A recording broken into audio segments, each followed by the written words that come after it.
Assalamualaikum warahmatullahi wabarakatuh, sahabatku sebangsa dan senair. Jumpa kembali dengan saya Hendro Saki dalam program acara Hasbi, Hendro Saki Bicara. Nah, kali ini kita akan membahas tentang Pilkada Aceh. Nah, Pilkada Aceh secara khusus kita akan membedah visi dan misi calon gubernur Aceh. Siapa yang punya solusi nyata untuk rakyat. Nah, di studio itu telah hadir dua narasumber kita yang luar biasa. Ada Ibu Dr. Hesni Melina, ST, MSI. Assalamualaikum Bu, apa kabar? Waalaikumsalam warahmatullahi wabarakatuh. Kabar baik. Kemudian narasumber kedua, Akhirudin Mahjudin, SEME. Beliau ini seorang praktisi media dan juga seorang pengamat ekonomi. Assalamualaikum Bang Udin, apa kabar Bang? Waalaikumsalam warahmatullahi wabarakatuh. Alhamdulillah, baik. Alhamdulillah, alhamdulillah. Jadi Bu Hesti dan Bang Akhirudin hari ini hadir bersama kita untuk membedah visi misi calon gubernur dan wakil gubernur Aceh di Pilkada 2004. Baik, Bu Hesti, ini Dokter Hesti Melina, STMSI. Ini dokter apa nih, Bu? Dokter apa nih? Dokter ya? Dokter. Dokter di mana nih, dokter? Saya di Fakultas Teknik. Di Pak Hendro. Fakultas Teknik Indonesia ya?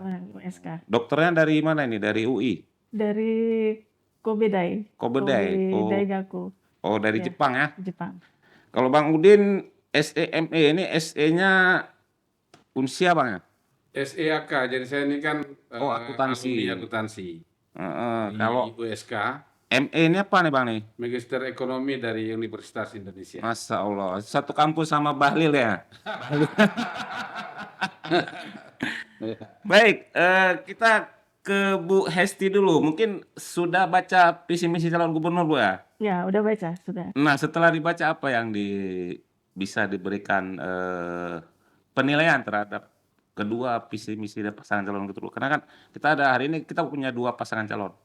Ada Bustami Hamzah, Fadil Almi dengan nomor urut 1 dan Mujakir Manap dan Fadlullah dengan nomor urut 2, dan masing-masing pasangan calon kan telah menyampaikan visi dan misinya kemarin ya di sidang paripurna istimewa DPR Aceh, dan visi misi tersebut juga telah diupload disampaikan ke KIP.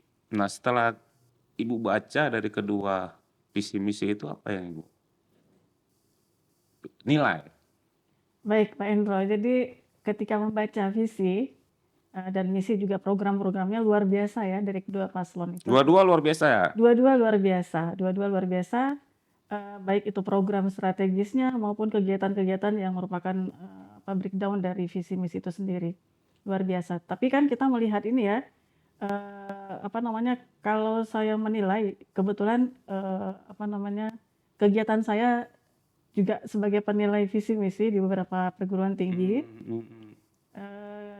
Kita melihat keseriusan dari itu terbaca ya, keseriusan dari program-program dan visi misi yang dibuat oleh paslon itu terlihat seperti itu. Ya. Keseriusannya ini itu dapat diterjemahkan dari programnya. Ya. Nah, dari dua pasangan calon itu tadi Ibu mengatakan soal keseriusan tadi. Nah, yang paling serius yang mana? Nah, kalau kita ya, jadi tidak semudah yang kita bisa katakan ya, bisa dikatakan bahwa ini serius, ini tidak serius. Jadi nggak bisa juga kita bilang seperti itu. Nah, jadi keseriusan itu kita bisa menilai bahwa visi misi itu sebenarnya kan sesuatu yang harus bisa diukur ketercapaiannya. Jadi tidak hanya visi misi yang cat langit ya. Jadi misalnya begini, dalam waktu 5 tahun itu kira-kira bisa nggak tercapai seperti itu. Relevansinya ya dengan tahun pencapaian ya. Kemudian dari kemampuan kita, dari sisi kita sebagai rakyat Aceh, posisi kita berada di mana. Jadi visi misi itu dengan program-program yang sudah dijabarkan, itu serius nggak ya seperti itu. Jadi kita bisa menilai dari situ, dari program-program yang ditawarkan. Kemudian kalau untuk masyarakat awam ya, mungkin serius dan tidak seriusnya itu tidak bisa menilai ya. Mungkin kan mereka hanya melihat bahwa program ini akan berdampak atau tidak kepada mereka. Gitu ya. Nah, jadi untuk itu mungkin pembelajaran ya, edukasi juga pada masyarakat tentang visi misi secara teori ya, mungkin bisa Pak Hendro ya, harus secara teori ya. Secara teori visi misi itu kan visi ya, visi itu sebenarnya adalah suatu ajakan, dia sifatnya partisipatif ya, dan kalau itu ajakan atau partisipatif tentu saja dengan kalimat aktif ya, dengan kalimat aktif, bukan menyeru, mengajak ya, mengajak dan aktif itu artinya ingin mencapai sesuatu dalam jangka waktu tertentu seperti itu. Jadi partisipatif ya. Itu. Kemudian juga visi itu turun dari isu-isu ya, isu-isu internal maupun eksternal. Jadi tidak hanya muncul sekonyong-konyong tiba-tiba, oh visi misi kita seperti ini. Nah, seperti itu kira-kira. Nah, dari 2 pasangan calon itu menurut Ibu mana yang paling serius? Tadi kan disampaikan bahwa ini soal keseriusan. Iya, iya. Yang mana yang paling serius? Mana yang paling serius dan paling menjawab Mmm, sesuai dengan judul kita ini kan mana yang paling punya solusi untuk rakyat? iya. Yang paling serius itu, mungkin setiap orang berbeda-beda ya Pak Hendro ya. Saya mungkin, koreksi juga jika saya salah ya. Saya pernah membaca di beberapa media, sebelum ini ya, sekitar bulan Juni apa Juli gitu, saya lupa. Ada beberapa kegiatan-kegiatan dari paslon nomor 2 itu untuk, berkumpul membahas tentang, isu-isu ya mungkin ya, isu-isu internal dan melibatkan beberapa pihak. Jadi sebenarnya memang seperti itu, untuk mengumpulkan, isu-isu itu kita perlu mengumpulkan beberapa pihak, sehingga kita tahu masalah yang terjadi sebenarnya apa di Aceh ini, seperti itu. Tapi kalau dari, eee, paslon 1 saya nggak tahu apakah hanya internal mereka sendiri membahasnya atau juga dibuat Karena secara itu bicara proses ya, iya bicara secara proses proses. perumusan itu sendiri Iya, ya. iya, seperti itu. Jadi kalau keseriusan mungkin serius ya mereka ya, dua-duanya serius ya. Tetapi yang namanya serius secara teori itu kan kita harus mengikuti tahap-tahap, step-step yang, penting gitu, karena visi misi ini tidak main-main. Visi misi ini adalah sebuah cita-cita yang memang harus kita capai karena kita berjanji kepada masyarakat, seperti itu. Nah, kira-kira seperti itu, Pak. Oke, Bang Udin, kalau Bang Udin sendiri pandangannya gimana terhadap 2 visi misi calon gubernur kita? Pertama, untuk menilai itu tentu saya melihat dari 2 hal. Pertama, dokumen yang sudah disampaikan pada rapat paripurna. Yang kedua, kemampuan dari kandidat sendiri, baik 01 maupun 02 menjelaskan pada saat debat kandidat. Kalau kita lihat dari aspek penyajian di dokumen visi misi, nah saya ingin mengatakan bahwa dokumen visi misi ini adalah dokumen yang sangat penting. Kenapa? Karena visi misi kandidat yang terpilih akan menjadi dokumen resmi pemerintah Aceh, karena dia akan menjadi dasar penyusunan rencana kerja pemerintah daerah. Artinya visi misi ini memang merupakan dokumen yang harus disusun secara serius, yang diformulasikan dari permasalahan-permasalahan yang sudah disampaikan oleh narasumber yang pertama tadi. Nah, dari sisi penyajian kalau kita lihat, memang kalau kita lihat, karena ini ada 2 dokumen yang saya terima dan ini adalah dokumen yang sudah disampaikan pada rapat paripurna.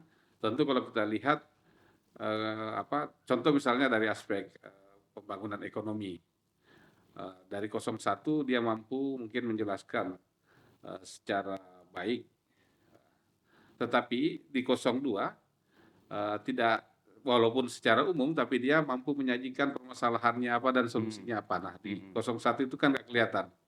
Nah, tetapi lebih sebenarnya kalau dilihat dari aspek penyajian program kerja, mungkin lebih rinci ada di 01. Nah, namun kita lihat semalam dari kedua kandidat pada saat debat kandidat, saya menilai debat semalam itu tidak berbobot dan juga ya minimal saya melihat itu tidak berbobot karena kedua pasangan calon tidak mampu menerjemahkan visi misi yang sudah ditulis, yang sudah dirumuskan dengan baik. Jadi jangankan bicara teknis, bicara substansi dan teknis, secara normatif aja mereka gagal menjelaskan kepada publik sebenarnya visi misi yang dirumuskan ini bagaimana mencapainya, dan seterusnya itu gagal dijelaskan. Jadi saya melihat kemampuan dari pasangan calon menguasai bahan visi misinya itu gagal. Makanya saya bilang debat kandidat semalam itu ya kurang berbobot, Iya. kurang punya nilai. Oke Bang, kita kan di Aceh kan kita sudah banyak melihat persoalan-persoalan, artinya secara isu kritis itu banyak berbagai persoalan di Aceh terkait dengan isu kemiskinan, pengangguran, soal investasi, soal pendidikan, itu kan Iya, persoalan-persoalan mendasar yang hari ini secara nyata dan secara fakta kita bisa lihat. iya. Nah, dari kedua pasangan calon ini itu visi dan misinya itu menjawab nggak terkait dengan isu-isu krusial yang terjadi hari ini? Kalau kita lihat dari dokumen kan masih secara umum, Hmm. betul disebutkan bahwa ada masalah kemiskinan, Mhm pengangguran, mhm mhm.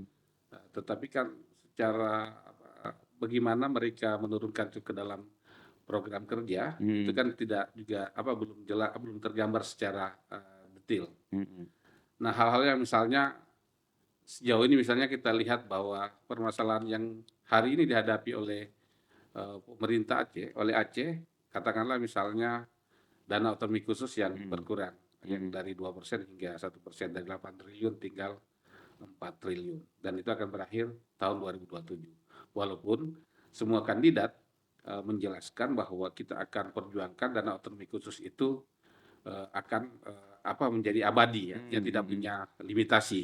mhm Nah, kita perhatikan bahwa salah satu pasangan calon itu kan merupakan birokrasi ulung. mhm Sudah sangat lama di birokrasi, bahkan dari jenjang karir yang dari rendah hingga tinggi, Kadis Keuangan, Sekda, mhm hingga PJ Gubernur. Namun kita juga tidak melihat langkah-langkah konkret mhm untuk mewujudkan dana otonomi khusus yang tanpa batas waktu itu. Harusnya kan mhm bicara itu kan tidak hanya harusnya sekarang. mhm Nah, harusnya pemerintah Aceh berkolaborasi dengan Dewan Perwakilan Rakyat, termasuk mhm anggota DPR RI yang ada di Senayan, untuk membentuk tim melakukan advokasi mhm sehingga dana otonomi khusus itu tidak punya batas waktu. Yang mhm kedua, besarannya juga tetap 2% sama dengan Papua. mhm Nah, kenapa? Ini penting. Karena kan kalau kita lihat mhm kemampuan fiskal Aceh itu kan tidak terlalu baik dibandingkan dengan daerah-daerah lain. Kalimantan Timur itu kan kalau kita lihat APBD-nya kan itu sekitar 23 triliun. Kita mhm kan sekarang tinggal 11 triliun yang sebelum sebelum dana otonomi khusus berkurang itu kan sekitar 15 sampai 16 mhm triliun. Nah, mhm penurunan penurunan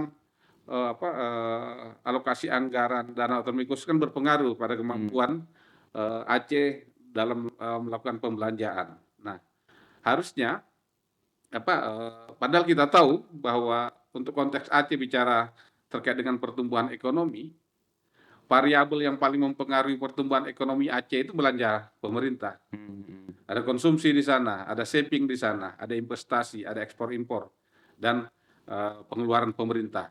mhm Nyaris variabel lain itu tidak signifikan mempengaruhi pertumbuhan ekonomi. Yang signifikan mempengaruhi pertumbuhan ekonomi Aceh itu adalah belanja pemerintah. mhm Nah, dengan berkurangnya dana otonomi khusus, jadi tentu akan berpengaruh juga terhadap pertumbuhan ekonomi. Jadi mhm menurut saya harus ada advokasi yang serius terkait dana otonomi khusus, mhm baik persentasinya maupun batas waktunya.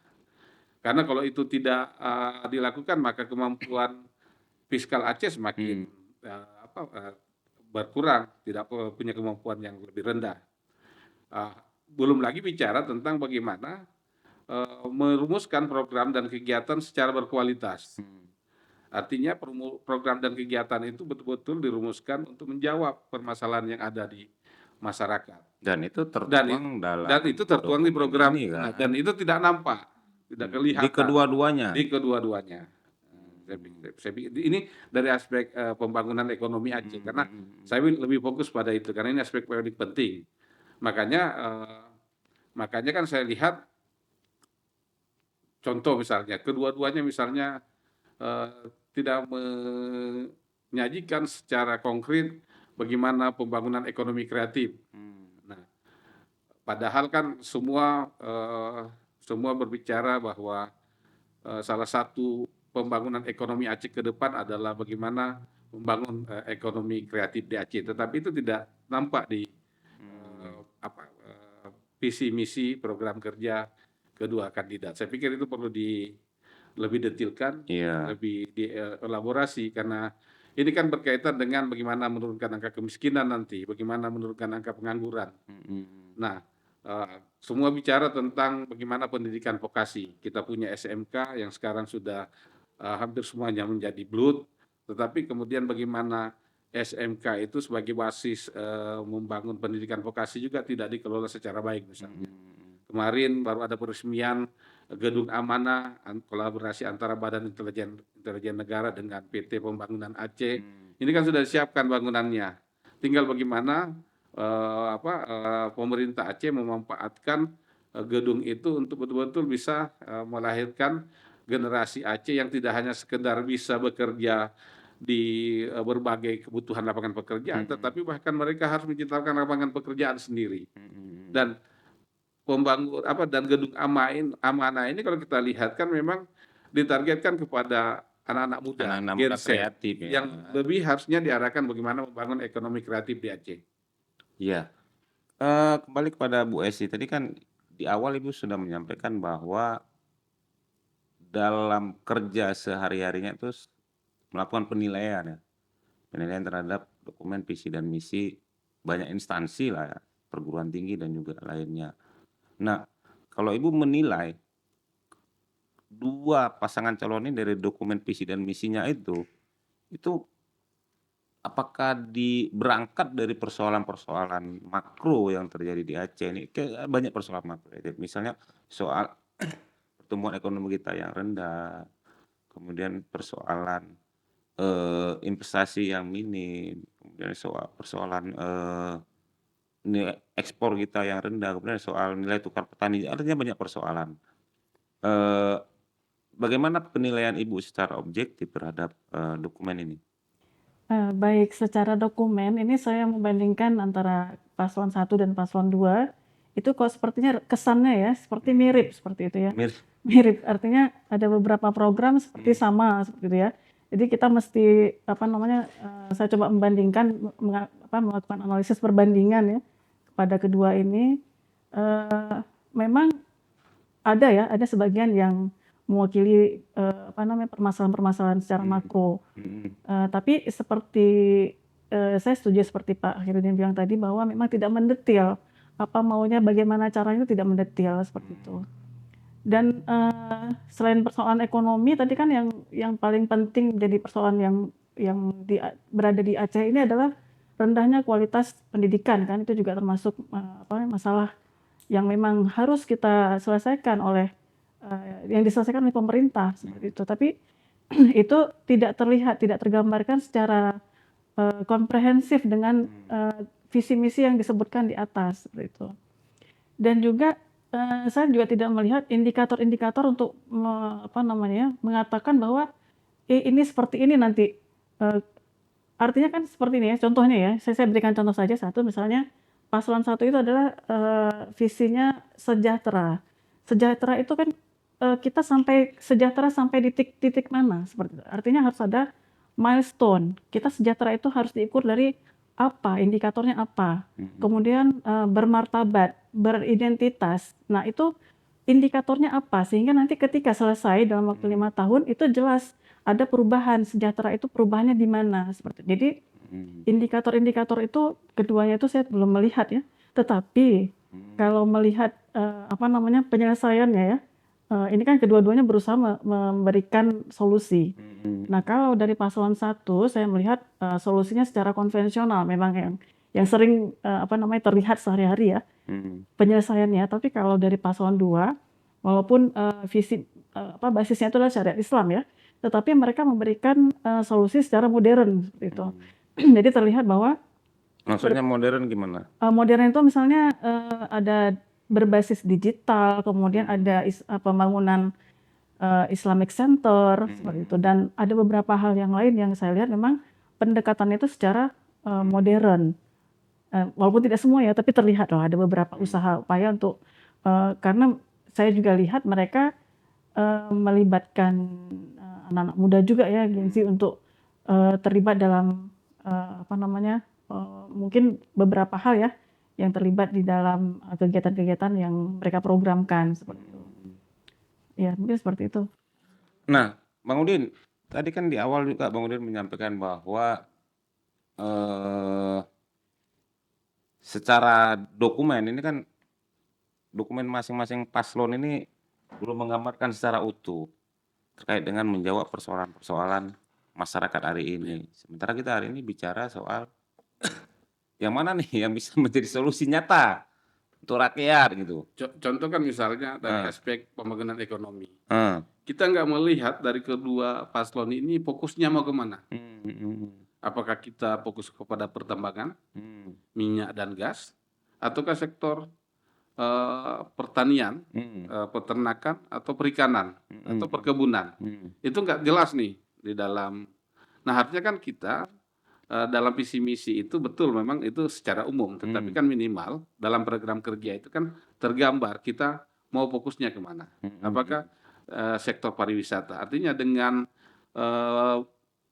berkurangnya dana otonomi khusus, berkurangnya dana otonomi khusus ini karena dua hal. Pertama dari aspek regulasi yang memang kita diatur bahwa tinggal 1% sampai 2027. Yang kedua juga dari aspek pendapatan kita dari minyak dan gas yang juga belum meningkat. Betul. Sehingga kedua aspek ini kan mempengaruhi pendapatan kita.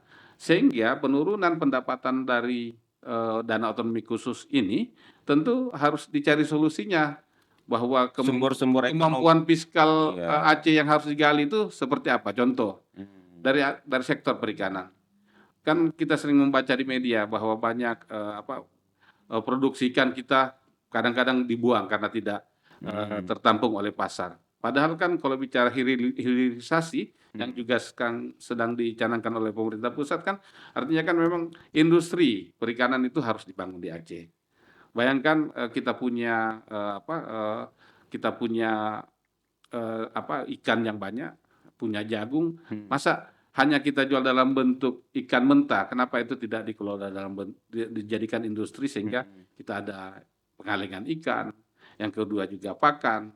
Kita sudah punya material semua, tetapi itu kan sehingga nilai tambahnya kan di petani dapat, di pemerintah juga dapat. Sehingga itu menjadi stimulus ekonomi juga untuk pertumbuhan ekonomi. Dari sektor pertanian misalnya, kita begitu banyak kebun kelapa sawit yang begitu luas. Tetapi kan kita belum ada industri minyak sawit. Bahkan masih ada produk-produk di luar itu yang bisa dihasilkan sehingga nilai tambah petani juga dapat daerah pemerintah Aceh juga dapat nilai tambah dari situ. Nah hal-hal itu yang tidak tergambarkan. Ya. Kita harusnya mau fokus kemana? Misalnya contoh pariwisata. Benar. Kita sebutkan bahwa kita akan mengembangkan pariwisata Islami. Nah, sebenarnya kan aspek sektor pariwisata ini kan sangat potensial di Aceh. Wisata apa yang ada di Aceh? Sejarah, alam, budaya, religi, spiritualitas. Kan semua ada dan itu kan sebenarnya bisa dikembangkan. Nah, tetapi kan juga harus kita lihat bahwa membangun sektor wisata itu kan ada variabel-variabel lain. Kita pernah mendengar bahwa pada saat pemerintahan Nova Iriansa sudah ada MOU antara pemerintah Aceh dengan investor asing dari Qatar ya. Dari Qatar ya. Yang akan Pulau mengembangkan Banyak, Pulau Banyak. Tapi kan ada hal-hal yang ternyata tidak mendukung untuk itu. Misalnya infrastruktur. Belum ada belum ada landasan untuk pesawat yang bisa langsung turun ke Pulau Banyak misalnya, karena jarak dari Banda Aceh ke Singkil, lalu kemudian dari Singkil harus menyeberang ke Pulau Banyak, itu kan memakan waktu yang cukup panjang dan sangat melelahkan.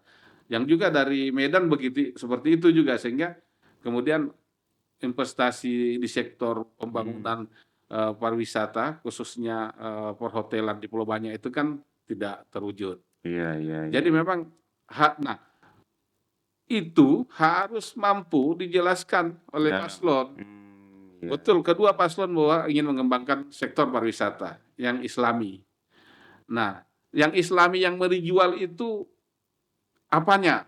Apakah alamnya, apakah makanannya, apakah situs-situs budayana, situs-situs religi. Nah, itu yang juga harus, sehingga dalam 5 tahun ke depan tergambar fokus pemerintah Aceh ini tahun pertama apa, tahun kedua apa, tahun ketiga apa, tahun keempat apa, tahun kelima apa. Nah, Dan sehingga itu itu bisa diukur. sama sekali nggak terjabarkan Ya, dalam. nggak terjabarkan. Artinya kalau makanya kan saya melihat juga sangat sederhana betul nih, visi misi sangat tipis. Dari begitu kompleks persoalan Ya, Aceh hari ini hanya ya. dijawab dengan Artinya kan visi misi itu kan tidak hanya sekedar visi misi. Program kerja itu juga harus diturunkan dalam bentuk kegiatan seperti iya, apa. benar. Sehingga ketika kita membaca visi misi, kita bisa menilai mana yang punya kemampuan untuk menyusun itu.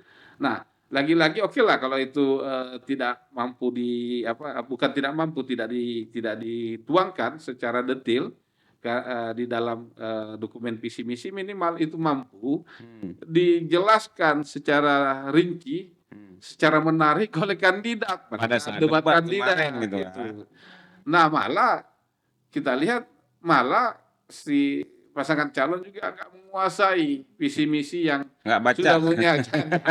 Jangan saya nggak mau bilang nggak baca, jangan beliau kurang, karena mungkin grogi. Nah, sehingga apa yang sudah dia pelajari, dia baca, lupa.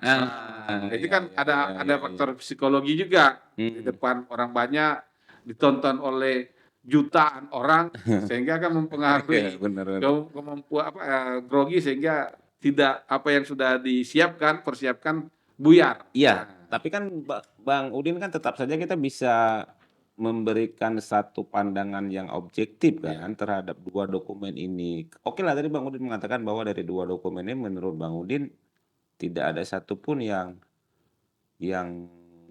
baik gitu.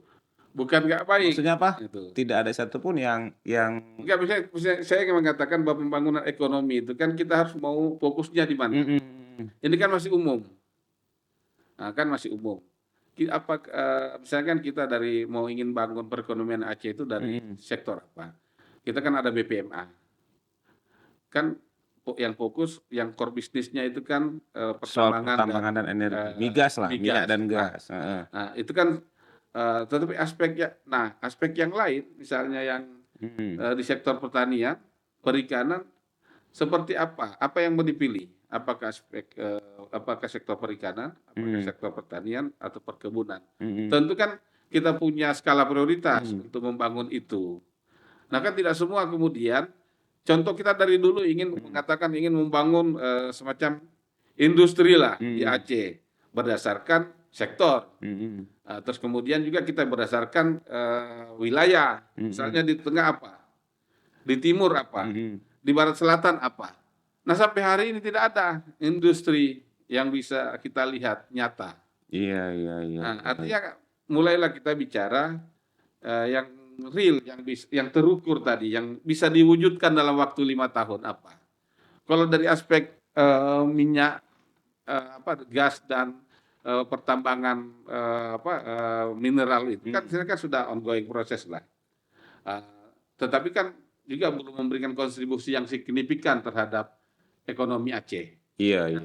Artinya kan itu mungkin bisa jadi bicara jangka panjang. Yang jangka pendek kan ada sektor perikanan nih, ada sektor pertanian, perkebunan. Nah, bagaimana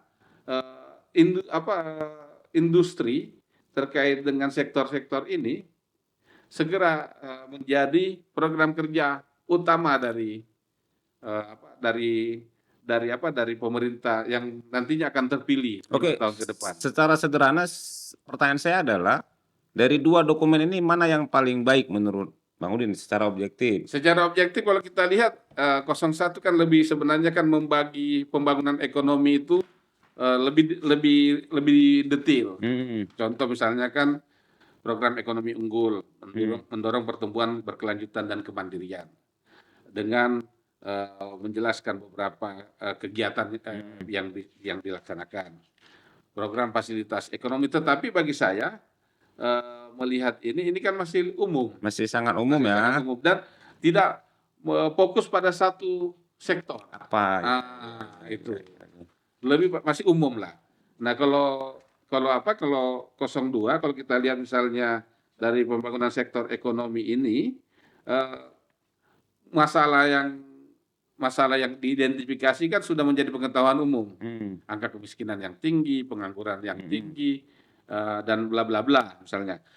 Terus kemudian dia bisa menjelaskan masalahnya apa dan solusinya, tetapi itu juga masih sangat umum. Itu. Sama-sama umum nih Ya, dua-dua. jangan-jangan ini bagian dari strategi. Jangan-jangan ini bagian dari strategi pasangan calon sehingga buku pintar ini dalam buku penting ini dalam tanda kutip tidak diintip, tidak ditiru oleh masing-masing pasangan calon. Ya, tapi kan sebenarnya dokumen visi misi ini Harus terbuka dan bagaimanapun masyarakat ketika melihat dokumen ini kan akan menjadi daya ungkit atau semacam pemantik. Oh, ini dokumennya lebih bagus, ini visi misinya lebih terang. Ini kan akan meningkatkan elektoral sebenarnya Ini kan bagian dari cara sebenarnya pendidikan politik bagi politik tadi publik. itu. Kenapa? Karena visi misi itu menggambarkan apa yang akan dikerjakan oleh si calon. Sehingga pemilih pun bisa menilai siapa yang akan dipilih melalui visi misi. Betul. Nah, itu makanya tadi saya bertanya kepada Bang Udin, sesuai dengan judul kita, dari dua dokumen visi misi ini siapa yang punya solusi nyata untuk rakyat setelah Bang baca? Jadi kan kalau secara objektif artinya kan saya nggak bisa menilai itu juga saya nggak bisa menilai, kan saya pasti subjektif dalam menilainya. Tetapi kalau kita membaca ya dengan program, dengan visi misi, lalu kemudian diturunkan ke dalam bentuk program kerja, lalu kemudian kegiatan, itu kan sebenarnya lebih sistematis 01. Tetapi lagi-lagi masih umum. Karena tidak memilih fokus mana yang akan menjadikan skala prioritas dalam waktu 5 tahun itu. Jadi 11-12 lah. Nah, kalau pandangan Ibu sendiri gimana? Yang mana? Yang pertanyaan yang mana? Terkait dengan pandangan Bang Udin tadi, setuju nggak sama Bang Udin? Setuju, memang ada beberapa hal yang saya setujui ya. Tadi beberapa program memang lebih banyak poinnya dibandingkan dengan dibandingkan dengan yang 02, 01 itu lebih banyak. Tetapi saya khawatir dengan program sebanyak itu. Karena apa? Karena memang sangat menjawab ya, tapi sangat khawatir apakah itu bisa diwujudkan atau tidak, seperti itu. Kalau pasangan 02 itu lebih sedikit memang programnya, lebih sedikit, tetapi pendekatannya itu modern kok saya lihat ya.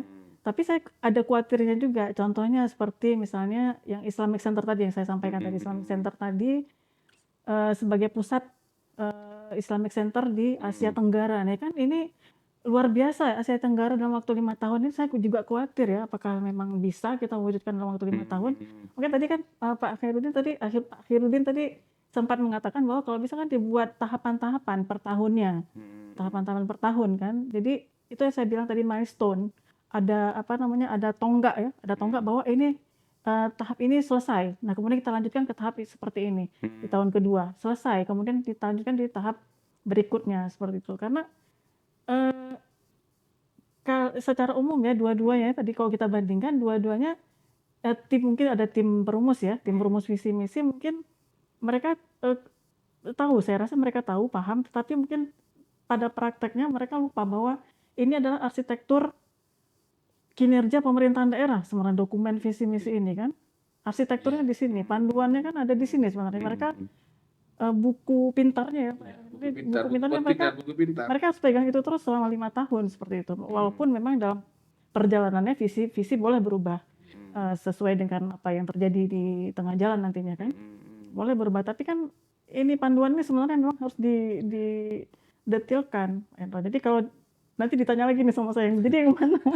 Tapi sebenarnya Bung Hendro, di 02 itu bagus cara sistematikanya. Jadi dia menyampaikan program, lalu kemudian dia mengidentifikasi masalah, kemudian dia memberikan solusi. Tapi lagi-lagi Masih sangat sederhana, sangat sederhana, sangat sederhana dari begitu rumitnya permasalahan Aceh, gitulah. Harusnya kan sesuatu yang tidak hanya abstrak, tetapi pemilih masyarakat Aceh dengan membaca itu memiliki kerangka, memiliki pengetahuan yang yang baik terkait dengan ini. Oh, ini yang dimaksud. Oh, arahnya pembangunan kalau 01 dipilih ini, 02 dipilih ini. Nah, itu masih artinya memang bisa kan ini kan, tetap ini tadi jangan salah, kualitas visi misi ini mempengaruhi kualitas pembangunan Aceh ke depan. Iya, setuju. Karena itu akan menjadi dokumen rencana pembangunan RPJMD. Ini akan otomatis menjadi RPJMD. Dan memang tidak menutup kemungkinan bahwa di RPJMD nanti itu bisa dielaborasi lebih detail, lebih dan punya skala prioritas. Tetapi kan lagi-lagi ya ini guideline, tapi lagi-lagi ini kan menunjukkan kualitas dari tim perumus juga, terus kemudian dari pasangan calon juga. Nah, karena kan Bung Hendro, ini kan tidak hanya sekedar sebagai buku penting, buku panduan bagi pemerintah Aceh ke depan, tapi ini juga sebenarnya merupakan pedoman untuk melihat apakah pemimpin yang terpilih ke depan itu amanah atau tidak. Nah itu, karena kalau dia tidak melaksanakan visi misi, janjinya kepada publik dan kepada sang pencipta, itu kan tidak amanah. Nah, artinya jangan menganggap ya sudahlah kita susun saja. Oke. Ini artinya Bang Udin ingin mengatakan bahwa visi dan misi ini adalah janji pasangan calon terhadap konstituennya gitu. Iya, betul. Nah, dari ini janji mana yang paling realistis untuk dijalankan? Tapi kan bicara kalau kita lihat dari pengalaman-pengalaman yang sudah-sudah, memang bahwa visi misi, dokumen visi misi ini menjadi dokumen rencana pembangunan jangka menengah daerah yang kemudian akan di breakdown nanti per tahunnya ke dalam rencana kerja pemerintah Aceh, lalu kemudian menjadi APBD. Tetapi kan kita melihat sejauh ini kan pelaksanaan dari visi misi itu kan tidak terlalu konsisten dilaksanakan. Bahkan kalau kita lihat banyak program kerja yang kemudian muncul per tahunnya melalui yang kita lihat di dokumen kanun APBA itu kan tidak sejalan, tidak linear dengan visi dan misi sendiri ya. Nah, menurut saya hal ini juga tidak baik, ya kan? Harus artinya setiap kepala daerah harus mampu melaksanakan visi misi sebagai dokumen ya janji kepada konstituen. Nah, kalau pandangan Bang Uni sendiri, apakah visi misi ini punya hubungan erat dengan profiling dari paslon ini? Artinya seberapa hubungan penting antara dokumen dan visi misi terkait dengan paslon itu? Apakah paslonnya punya kemampuan kuat menjalankan itu? Kalau kita lihat kan misalnya 01 ini kan misalnya Pak Bustami Hamzah, beliau kan adalah birokrat yang cukup lama, memulai karir dari pegawai biasa lalu kemudian menjadi ajudan bupati, kemudian pernah menjadi sekretaris Badan Pengelola Keuangan Aceh pada saat itu, lalu kemudian menjadi kepala dinas keuangan Aceh, menjadi sekda dan juga menjadi PJ gubernur. Seharusnya sebagai orang yang memiliki latar belakang yang cukup komprehensif, bahkan pernah menjadi ketua tim anggaran pemerintah Aceh karena dia sekda, bahkan pernah menjadi anggota dari tim anggaran pemerintah Aceh karena dia pernah menjadi kepala dinas keuangan. Seharusnya dia harusnya lebih mampu membuat visi misi yang lebih menjawab permasalahan yang dihadapi oleh Aceh itu. Sayangnya itu tidak tergambarkan, makanya saya bilang debat semalam itu tidak menarik dan tidak berbobot karena kedua pasangan calon gagal menyampaikan visi misinya dengan baik kepada publik. Nah, ini kan ada dua aspek, bisa saja karena faktor psikologi sehingga mengakibatkan mereka tidak gugup lalu kemudian tidak mampu menjelaskan secara baik. Nah, kita tunggu saja nanti mereka kalau sudah terpilih. Nah, itu. Jadi itu kalau saya lihat, Bung Hendro. Oke, kalau Bu Esti tadi soal keseriusan ini, ini kan pilkada serius, artinya kita akan ada 5 juta harapan rakyat Aceh yang nanti akan disandarkan terhadap gubernur terpilih. Ya sama-sama nanti kita akan mendatangi TPS pada 27 November mendatang. Tadi Ibu di awal juga menyampaikan bahwa sepertinya dalam proses penyusunan dokumen ini kurang serius gitu. Kurang serius ya. Nah, menurut gimana sih sebenarnya pandangan Ibu terkait dengan ini? Maksudnya kenapa nggak serius gitu? Atau gimana? Sebenarnya prosesnya seperti apa sih yang semestinya gitu? Iya, jadi untuk penyusunan visi misi, sebenarnya kan sebelumnya kita mengumpulkan isu-isu dulu ya, isu internal, kita identifikasi dulu isu internal, isu eksternal. Kemudian ini yang sebenarnya ya Pak Hendro ya. Kemudian kita lakukan analisis SWOT, yang mana yang menjadikan kekuatan kita, yang mana menjadikan kelemahan kita, peluang dan ancaman. Nah, dari kekuatan-kekuatan itulah sebenarnya dari kekuatan yang sudah tergambarkan itu bisa jadi program sebenarnya untuk menghilangkan kelemahan, mengurangi kelemahan dan juga untuk menghindari ancaman-ancaman yang akan muncul. Seperti itu teori ya. Nah, dari situ kan kita sudah bisa melihat nih, oh ini kira-kira kita kekuatannya di di bidang apa seperti itu misalnya. Nah, itu yang kita perlu tampilkan. Tentu saja sebelumnya kita buat dulu mitigasi risiko kira-kira dari segala macam permasalahan yang mau kita selesaikan itu yang mana dulu seperti itu, yang punya impact dan yang paling krusial untuk diselesaikan. Jadi ada namanya identifikasi risiko, kemudian kita ukur risikonya kira-kira yang mana yang paling paling penting untuk diselesaikan dan yang mana yang bisa menjadi yang prioritas maksudnya ya, dan yang mana yang bisa kita tunda terlebih dahulu seperti itu. Nah, jadi langkah-langkah itu ya yang penting ya. Kemudian indikator perlu ditampilkan juga sebenarnya dalam sebuah dokumen visi misi supaya masyarakat bisa menilai kira-kira ataupun orang lain bisa menilai kira-kira oh begini nih kira-kira ininya indikator yang akan mereka, jadi terlihat progresnya walaupun sedikit itu akan suatu capaian sebenarnya, suatu capaian untuk pasangan calon gubernur. Iya. Itu. Tapi kan kembali kepada ini Ibu kan akademisi nih, artinya akademisi kan tentu punya pandangan yang objektif kan, ya karena memang keseharian Ibu kan memang melakukan telaah terhadap dokumen. Artinya Ibu bisa melakukan penilaian, oh ini dokumennya dilakukan tidak melalui proses yang benar gitu kan. Iya.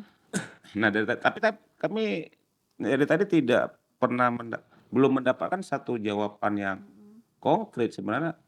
Kalau dari pandangan objektivitas Ibu selaku seorang akademisi, dari 2 dokumen ini Yang mana? yang paling bisa punya solusi nyata untuk rakyat Aceh? Kalau yang mana Pak Hendro? Kalau kita harus Sekarang ini saya bicara dokumen dulu ya. Dokumen itu sekarang ini teknologi sudah sangat canggih ya. Tadi gambarannya seperti ini. Gambarannya paslon 1 itu kan detail ya, banyak sekali, bukan detail. Banyak sekali program yang diturunkan, banyak sekali, walaupun kadang-kadang kita lihat ada beberapa yang komprehensif dengan visi, ada yang tidak sejalan gitu.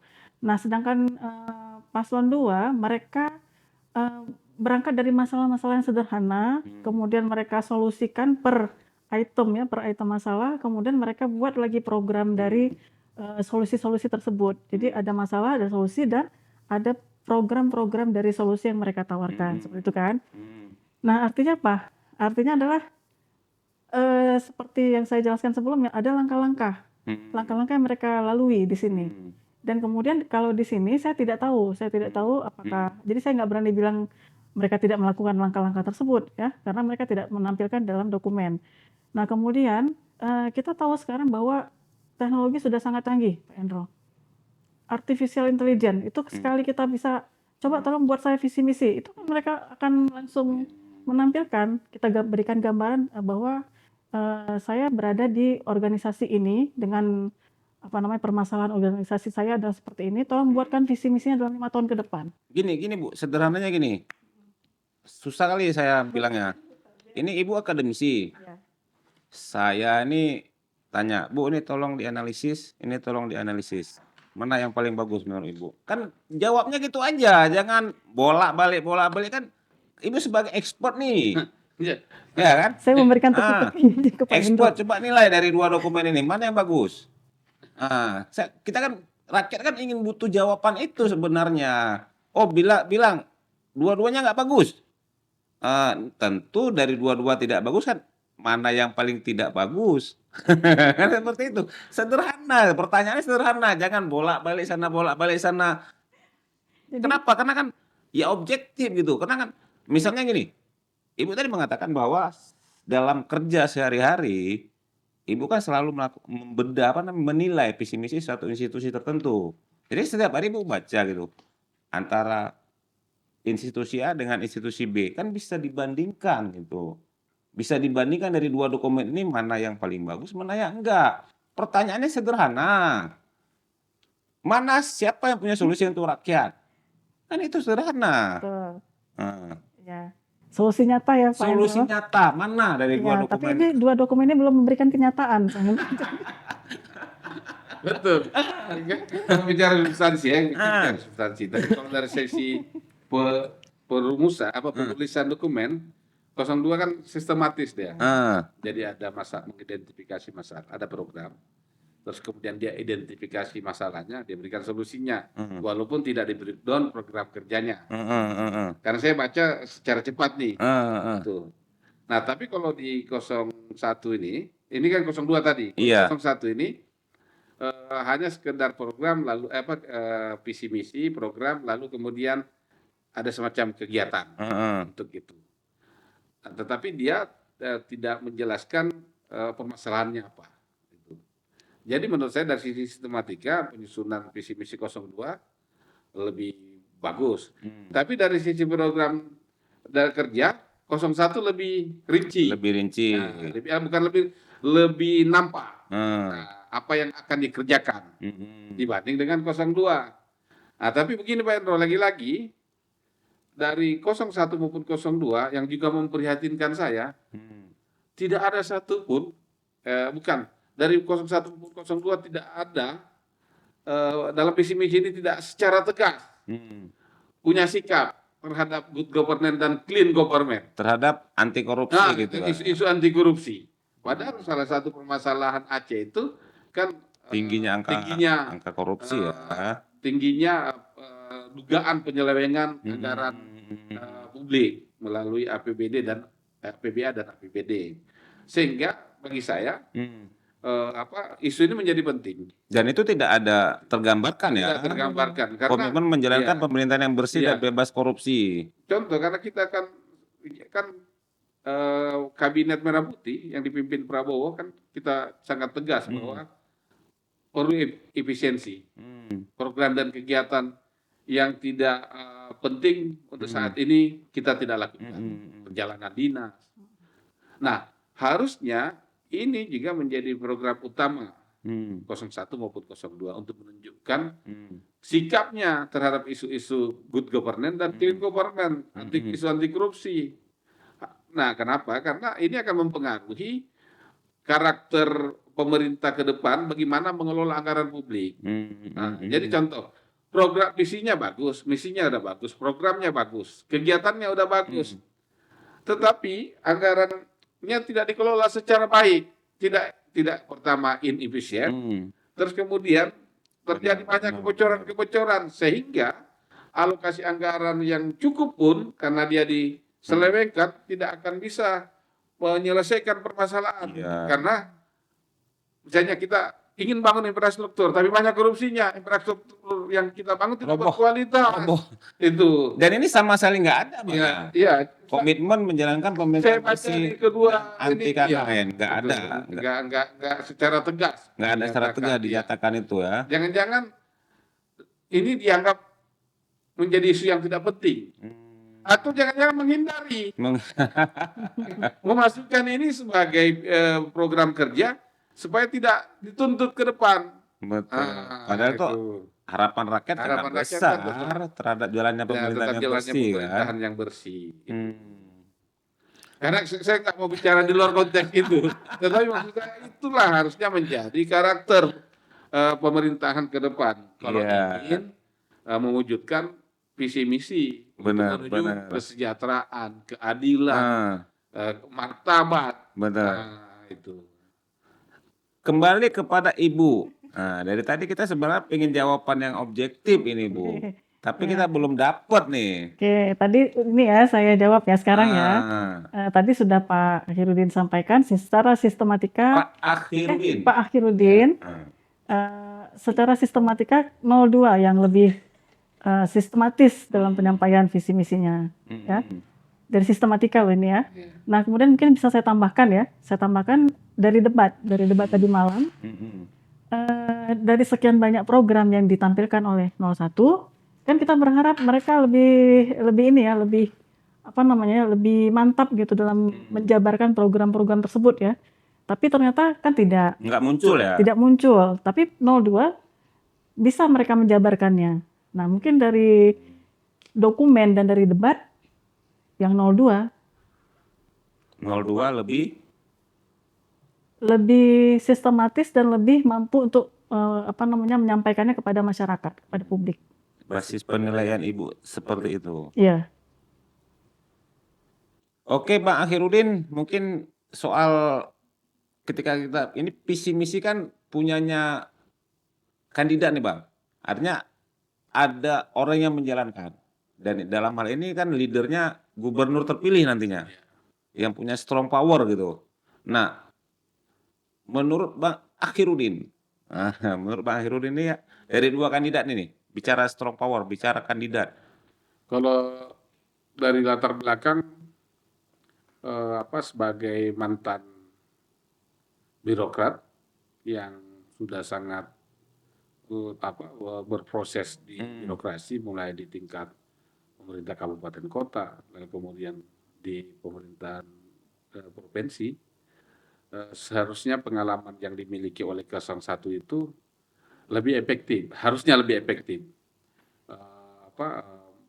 mengelola sumber daya yang dimiliki oleh Aceh untuk mewujudkan visi misi kesejahteraan, keadilan dan seterusnya. Itu. Yang kedua, dari sisi ketegasan menurut saya sebagai mantan Panglima Gerakan Aceh Merdeka yang mampu memimpin, mampu mengamandoi, mendisiplinkan ribuan bahkan puluhan ribu mantan kombatan. Saya pikir dari sisi ketegasan, kedisiplinan 02 harusnya lebih bisa gitu. Punya kewibawaan, punya ketegasan untuk memimpin yang dulunya kombatan sekarang birokrat, teknokrat, untuk mengakselerasi apa yang disampaikan hari ini lewat dokumen-dokumen visi-misi itu. Jadi sebenarnya kedua kandidat ini punya kekuatan untuk itu. Tetapi saya berharap Muali misalnya yang mantan Panglima GAM bagaimana menunjukkan kepiawaiannya, pengalaman kepemimpinannya memimpin kombatan yang juga mampu mendisiplinkan birokrat dan teknokrat. 01 juga begitu dengan pengalaman sebagai birokrat harusnya sudah punya pengetahuan tentang dan kiat-kiat bagaimana mengendalikan birokrat sehingga juga mampu mengakselerasi visi misinya.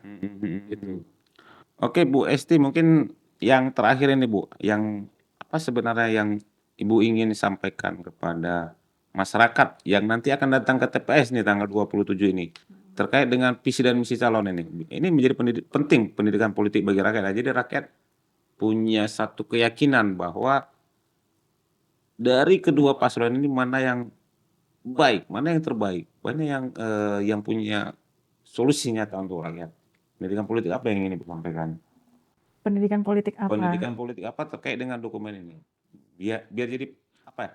Biar jadi bahan penting lah bagi masyarakat. Ya, jadi kalau masyarakat nih yang akan memilih tanggal 27 November bulan depan, itu mereka mungkin tidak melihat dokumen keseluruhan ya pasti ya. Mereka secara sederhana ingin yang posisi mereka saat ini mungkin secara ekonomi mereka baik seperti itu ya. Kemudian secara keamanan dalam mereka mencari nafkah sehari-hari juga aman seperti itu. Kemudian anak-anak juga dapat mendapatkan layanan pendidikan yang baik ya. Kemudian juga kesehatan, layanan kesehatan, mungkin itu yang mereka pikirkan ya. Nah, mungkin dari beberapa program yang ditawarkan visi misi ini, pilihlah yang memang dari hati nurani kita, yang memang betul-betul dari hati nurani lah, nggak boleh dari paksaan apapun maupun dari adanya intimidasi tertentu itu. Jadi jangan, kalau bisa jangan terintimidasi. Jadi pilihlah sesuai dengan apa yang Bapak dan Ibu rasakan seperti itu, dari hati nurani saja. Bang Akhirudin. Ada 3 hal yang harusnya pemilih nilai. Pertama, rekam jejak. Rekam jejak kan bisa terlihat bagaimana Bustami Hamzah sebagai seorang birokrat, sebagai seorang mantan ketua tim anggaran pemerintah Aceh, bahkan juga pernah menjadi PJ Gubernur Aceh. Rekam jejaknya bisa dilihat. Nilailah antara 2 figur ini dari rekam jejak. Dan itu bisa di googling di Google. Ya, bisa di googling atau tanya Chat GPT. Itu. Jadi yang kedua, lihatlah visi misinya. Visi misi. Okay. Yang ketiga, tontonlah ketika dia berdebat. Itu. Dari ketiga informasi ini, tentu kita akan memberikan penilaian. Saya ingin mengatakan yang paling penting adalah pemimpin yang amanah dan bisa mewujudkan, mengerjakan visi misinya. Tidak terlalu pintar, nggak ada masalah. Tetapi dia mampu mewujudkan visi misinya ke dalam program kerja dan kegiatan yang terukur. Dibanding orang yang pintar tetapi tidak bisa diharapkan melaksanakan janji-janji yang tertuang dalam visi misi dan program. Menarik nih, tapi nggak usah kita bahas karena saya pikir masyarakat sudah bisa menerjemahkan apa yang disampaikan oleh Pak Akhirudin. Masalah pintar tadi Pak Hendro, ada peribahasa bahasa Jepang ya. Itu salah satunya kalau saya tidak salah, pintar saja tidak cukup tapi kamu harus bekerja keras. Bahasa Jepangnya gimana? Atama idake jarinai, lupa ujungnya. Jadi pintar saya tidak cukup, kamu harus bekerja keras. Iya. Baik, Bu Esti Melina, terima kasih banyak atas kehadirannya. Bang Akhirudin, terima kasih banyak atas kehadirannya. Semoga diskusi kita hari ini memberikan perspektif baru kepada masyarakat yang nantinya akan memilih calon gubernur dan calon wakil gubernur Aceh pada tanggal 27 November 2024. Terima kasih. Assalamualaikum warahmatullahi wabarakatuh. Waalaikumsalam warahmatullahi wabarakatuh.